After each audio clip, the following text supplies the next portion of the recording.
మన దేశంలో ఎంత పిచ్చినా కొడుకులు ఉన్నారో ఈ వీడియో చూస్తే మీకు అర్థమైంది. మెస్సీ భారతదేశంకి వచ్చాడట, అతనితో ఒక ఫోటో దిగాలంటే 10 లక్షల రూపాయలట, ముందే అడ్వాన్స్ బుక్ చేసుకోవాలట, అతను జస్ట్ ఒక ఫోటో ఇస్తాడట, ఫోటో తీసుకోవడానికి 10 లక్షల రూపాయలు. గుర్తుపెట్టుకోండి ఇది. అలా 100 మందికి మాత్రమే ఆపర్చునిటీ అంట ఇండియా మొత్తం మీద, అది హైదరాబాద్లో అనుకుంటా.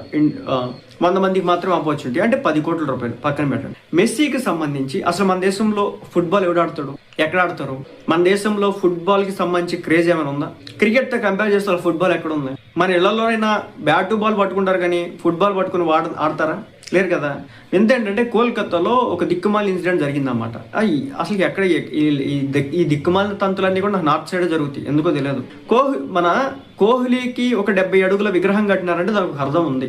లేదు ధోనికి కట్టినారంటే అర్థం ఉంది. లేదు రోహిత్ శర్మకి కట్టినారని అర్థం ఉంది. సచిన్ టెండూల్కర్కి పెట్టినాడని అర్థం ఉంది. ఎవరికి పెట్టినాడు తెలుసా? మన దేశంలో మెస్సీకి మన దేశంలో